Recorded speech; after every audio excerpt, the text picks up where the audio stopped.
Hello बच्चों, तो आज लेके आया हूँ आपके सामने एक प्रश्न।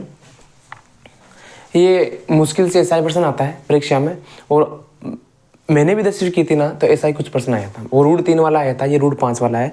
तो ये सिंगल वर्ड वाले प्रश्नों के लिए, मान लो रूट 3 हो, रूट 5 हो, रूट 7 हो, रूट 2 हो, ऐसी परिमेय संख्याओं के लिए उन्हें आपको अपरिमेय संख्या होती है। आपको अपरिमेय संख्याओं के लिए अपरिमेय सिद्ध करने के लिए ऐसा ही करना पड़ेगा। इसके लिए आपको पूरा का पूरा समझना तो है ही, अगर समझ में नहीं आए तो उसको है जैसे के जैसे रटना होगा।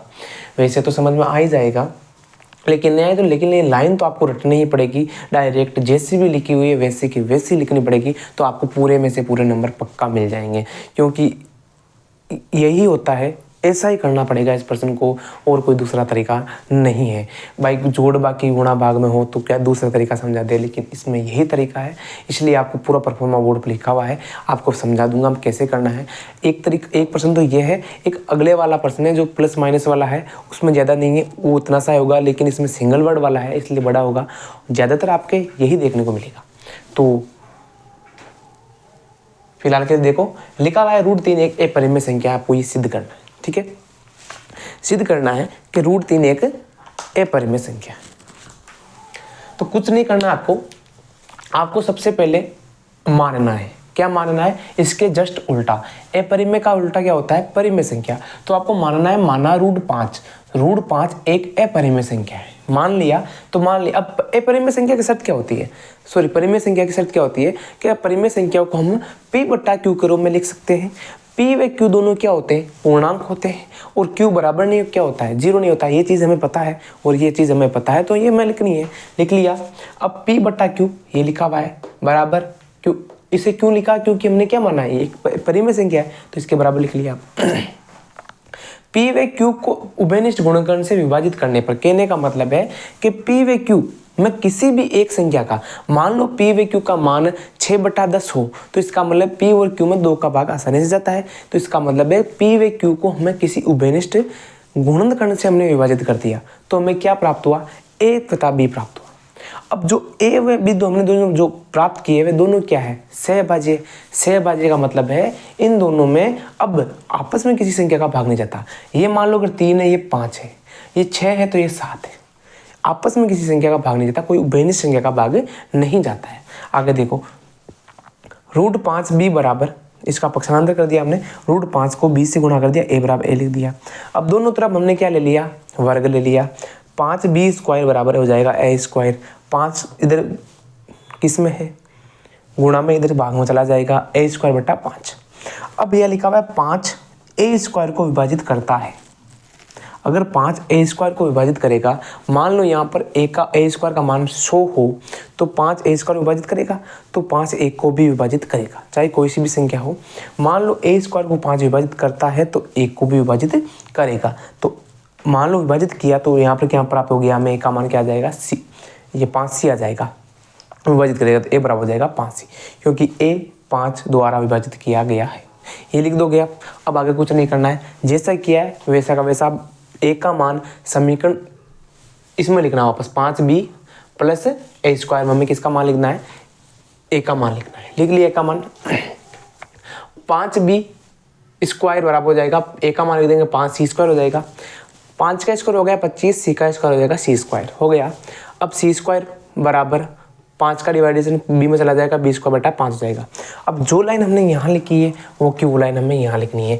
5 b² को विभाजित करता है तो 5 a को b को विभाजित करेगा। अब आगे देखो, समीकरण 1 व 2 से, समीकरण नंबर 1 तो ये हो गया ऊपर वाला लाइन, समीकरण नंबर 2 ये हो गया। हमें पाते हैं कि 5 a व b को विभाजित करते हैं, तो 5 a को विभाजित करता है और 5 b को विभाजित करता है। तो कहने का मतलब 5 में किसी ना किसी संख्या का तो भाग जाता ही जाता है। इस कथन का विरोधाभासी प्राप्त होता है। क्यों होता है? क्योंकि हमने सबसे पहले ऊपर मान रखा है कि a व b दोनों क्या है? सहभाज्य है। हम यहाँ क्या कह रहे हैं कि 5 का भाग a में जाता है और b में जाता है, मतलब समान संख्या का भाग जाता है, और हम यहाँ कह रहे हैं कि दोनों क्या है? सहभाज्य। तो ये हमारे कथन का क्या हो जाएगा? विरोधाभासी हो जाएगा। मतलब कह क्या रहे हैं, हो क्या रहा है, ये गलत है। ये गलत कैसे हुआ? ये गलत ही ऐसे हुआ कि हमने रूट 5 को क्या माना? परिमेय संख्या माना, तभी तो गलत हुआ। इसलिए रूट 5 कैसी हो जाएगी? अपरिमेय संख्या हो जाएगी। ये परिमेय संख्या नहीं होगी, बस यही सिद्ध करना है। तो आपको ये क्वेश्चन बस ऐसे ही होगा, इसको अगर समझ में आ जाए तो बहुत अच्छा है, ज़्यादा तकलीफ लेने की जरूरत नहीं है। बाकी 1-2 बार प्रैक्टिस करोगे या 1-2 बार अपने मिलाओगे तो पक्का हो जाएगा। बाकी है जैसे ही करना पड़ेगा। और ये प्रश्न ज़्यादातर आपको देखने को मिलता है। पिछले क्वेश्चन पेपर में उठा कहीं से भी देख लो, ऐसे क्वेश्चन देखने को पक्का ही मिलते रहते हैं। तो एक तो ये हो गया, और मैं चाहता हूँ कि आपको ये प्रश्न करवाया जाए। दूसरा प्रश्न है तो दूसरा प्रश्न देख लो, उसमें भी ज़्यादा कोई खास तकलीफ वाली बात ही नहीं है, बस उड़ा बा करना है। तो मैं चाहता हूँ एक ही प्रश्न करें, इसको आप अच्छे से कर लो। और रूट 5 की जगह कोई सी भी संख्या आ जाए, आप इस प्रश्न में जहाँ जहाँ रूट 5 लिखा हुआ है वहाँ वो संख्या लिख देना। बस इतना सा याद रखना कि यहाँ पर वर्ग वगैरह करो तो ध्यान रखना, रूट 5 लिखा हुआ है, यहाँ रूट 3 आ जाए मान लो तो रूट 3 लिखना है, यहाँ पर भी रूट 3 लिखना। मान लो अब इसी प्रश्न को रूट 3 के लिए कर दें, ठीक है। यहाँ पर मैं रेड चिन्ह से करूँगा तो आपको आसानी से रहेगा, रूट 3 हो जाएगा। फिर यहाँ पर भी रूट 3 हो जाएगा, यहाँ पर रूट 3 हो जाएगा, यहाँ पर भी रूट 3 हो जाएगा। फिर यहाँ पर कितना हो जाएगा, 3 होगा, रूट 3 होगा तो 3 होगा, और यहाँ पर 3 होगा। फिर यहाँ पर हो जाएगा 3, फिर यहाँ पर हो जाएगा 3, फिर यहाँ पर भी हो जाएगा 3। आगे चलते रहो। फिर यहाँ पर हो जाएगा 3,